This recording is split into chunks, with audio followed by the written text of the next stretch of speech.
Oi, eu sou Larissa Mercury e este episódio faz parte do arquivo do Quer Que Eu Desenhe. Ele foi publicado originalmente em uma fase anterior do podcast e agora volta ao ar reeditado como parte desse fechamento de ciclo antes dos próximos projetos. Talvez você perceba alguma diferença no áudio, no ritmo ou no momento da conversa, mas ele continua fazendo uma parte da história desse projeto. Então, vem comigo revisitar esse episódio. Entendeu? Ou quer que eu desenhe?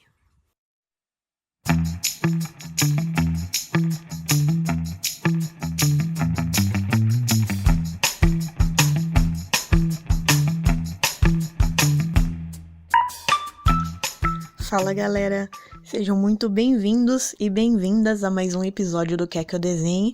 Eu sou Larissa Mercury e hoje nós vamos falar sobre ele, o superstar Andy Warhol.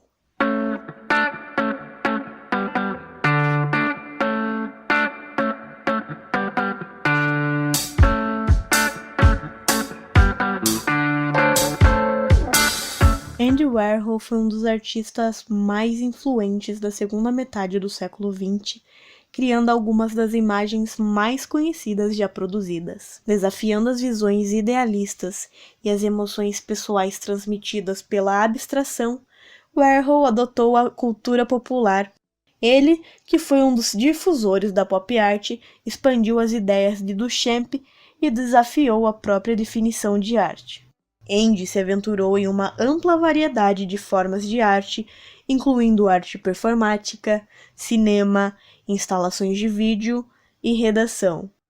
Seu senso de estilo não convencional e sua comitiva de celebridades o ajudaram a alcançar um status de mega estrela que ele tanto aspirava.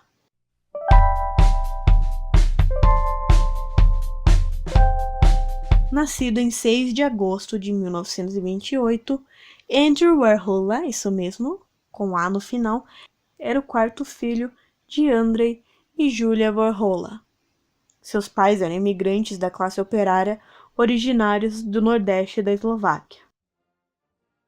O pai de Warhol emigrou para os Estados Unidos em 1914. Sua mãe se juntou a ele em 1921, após a morte de seus avós.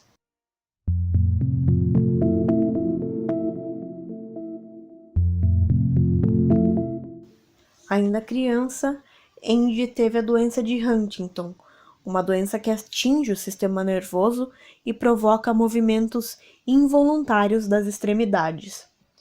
Andy se tornou hipocondríaco e desenvolveu um medo por hospitais e médicos. Muitas vezes de cama, quando criança, se tornou excluído entre seus colegas de escola, ligando-se fortemente com a sua mãe. Às vezes, quando estava confinado à cama, ele desenhava, ouvia rádio e colecionava imagens de estrelas de cinema ao redor de sua cama. Andy depois escreveu em seu diário esse período como muito importante no desenvolvimento da sua personalidade e do conjunto de suas habilidades e de suas preferências. Andy Warhol frequentou as aulas de artes oferecidas no Instituto Carnegie, hoje Museu de Arte Carnegie, em Pittsburgh. Em 1942, aos 14 anos, Andy novamente sofreu uma tragédia quando seu pai faleceu. Ele ficou tão chateado que não pôde comparecer ao funeral de seu pai e se escondeu debaixo da cama durante todo o velório. O pai de Andy reconheceu os talentos artísticos de seu filho e em seu testamento ditou que suas economias fossem direcionadas à educação universitária do futuro artista. Nesse mesmo ano, Andy começa seus estudos na Shanley High School, e após se formar em 1945, matriculou-se no Instituto Carnegie de Tecnologia para estudar design. Quando ele se formou na faculdade com seu diploma de bacharel em Belas Artes em 1949, Andy se mudou para Nova York para seguir uma carreira como artista comercial. Foi também nessa época que ele largou o A no final de seu sobrenome, o Andy Warhol, para seu Andy Warhol. Ele conseguiu um emprego na revista Glamour nesse mesmo ano e se tornou um dos artistas comerciais de maior sucesso da década de 1950. Ele ganhou prêmios frequentes por seu estilo excepcionalmente extravagante, usando sua própria técnica de linhas borradas e carimbos de borracha para criar seus desenhos. sua experiência e seu conhecimento em arte, combinadas com sua imersão na cultura popular americana, influenciaram os seus trabalhos mais notáveis. Em 1952, ele exibiu 15 desenhos baseados nos escritos de Truman Capote em sua primeira exposição individual na Art Gallery, em Nova York. Enquanto exibia trabalhos em vários locais da cidade de Nova York, ele mais notavelmente expôs no Museu de Arte Moderna, onde participou de sua primeira exposição coletiva em 1956. Andy notou vários artistas novos emergentes, admirando muito o trabalho de Robert Rauschenberg e Jasper Johns, que o inspirou a expandir sua própria experimentação artística.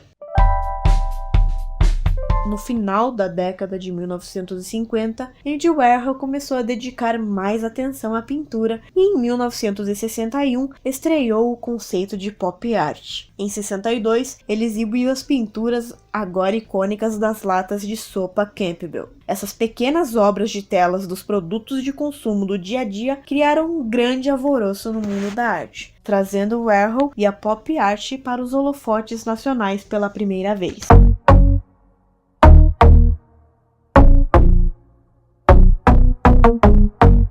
Só uma pincelada rapidamente sobre o que foi a pop art.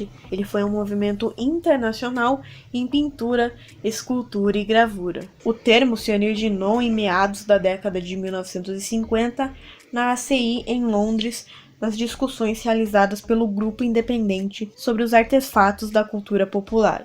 Este pequeno grupo inclui os artistas Richard Hamilton e Edward Paolozzi, além de arquitetos e críticos. Hamilton definiu pop em 1957 como popular, projetada para um público de massa, transitório, solução de curto prazo, gasto, facilmente esquecido, baixo custo, produzida em massa, jovem, voltado para a juventude, espirituoso, sexy, enigmático e glamouroso.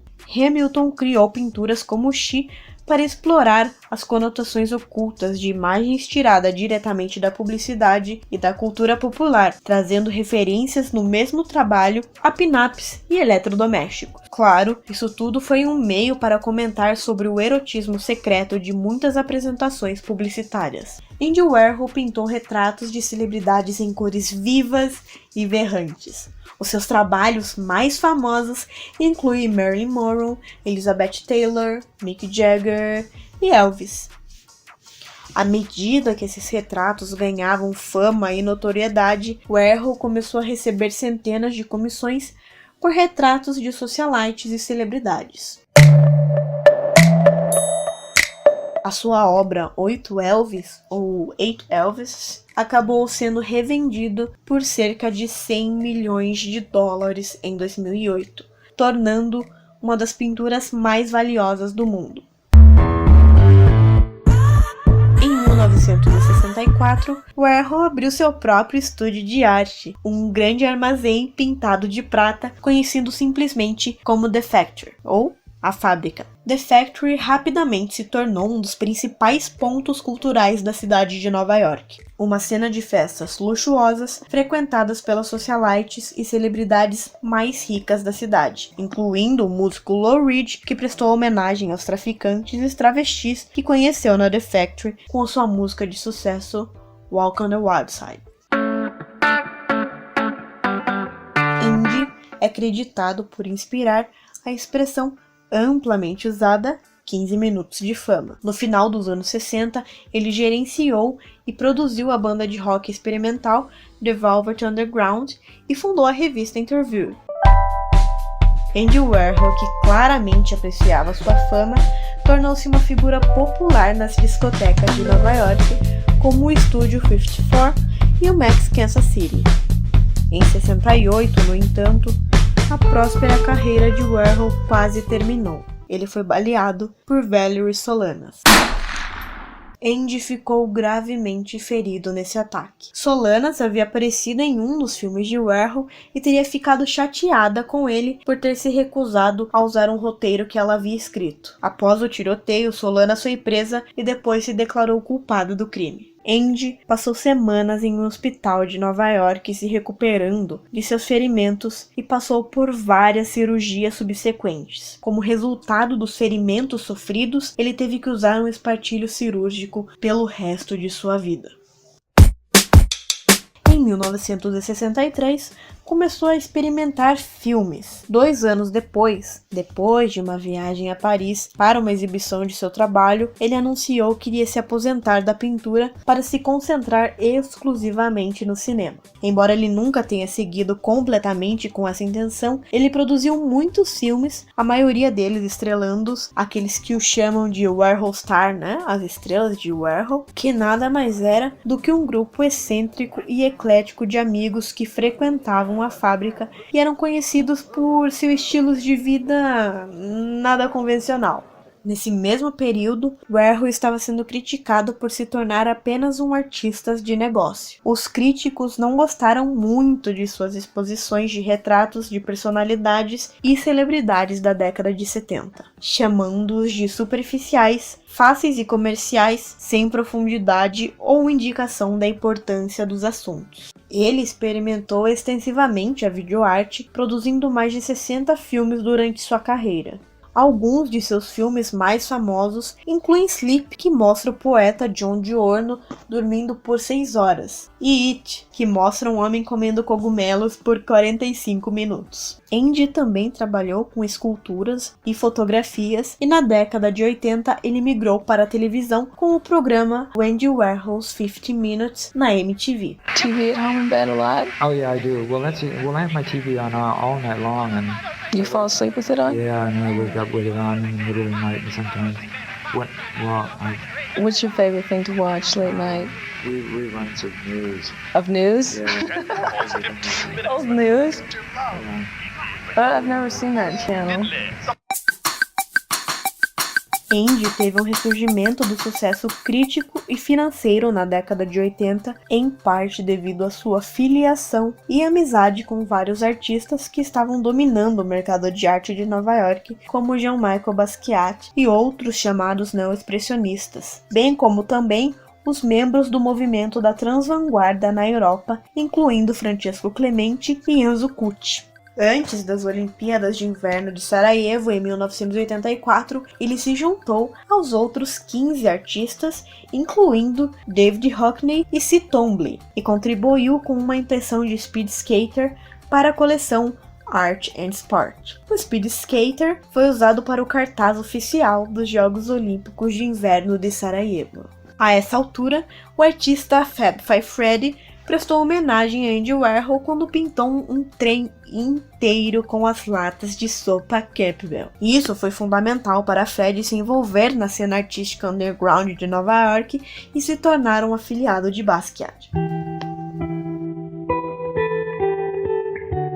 Andy sofreu com problemas crônicos com a vesícula biliar e em 20 de fevereiro de 1987 ele foi internado no hospital de Nova York, onde sua vesícula biliar foi removida com sucesso e ele parecia estar se recuperando.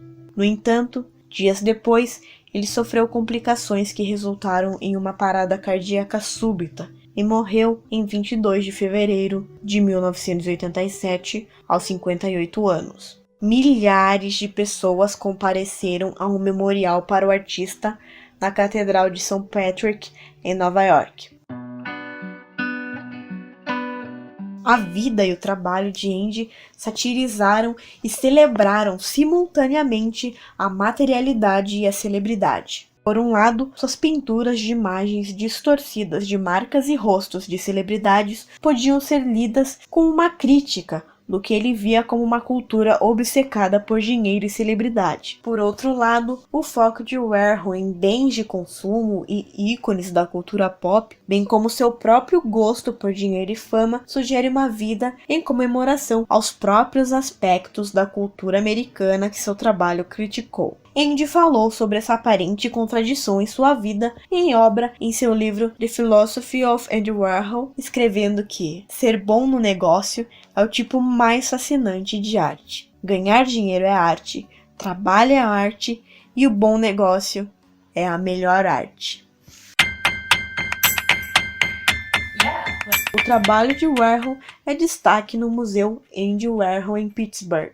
Em seu testamento, o artista determinou que todo o seu patrimônio fosse usado para criar uma base para o avanço das artes visuais. A Fundação Andy Warhol para Artes Visuais foi criada em 1987, abrigando uma grande coleção de seus trabalhos. Para quem quiser se aprofundar mais na vida do artista, eu vou deixar alguns links na descrição desse podcast e também no site do Quer Que Eu Desenhe para vocês se aprofundarem. Mande também a sua sugestão de tema lá no Instagram do Quer Que Eu Desenhe e também não se esqueça de clicar em seguir aqui no aplicativo e assim que eu publicar um conteúdo novo, você será o primeiro a saber. Entendeu? Ou quer que eu desenhe?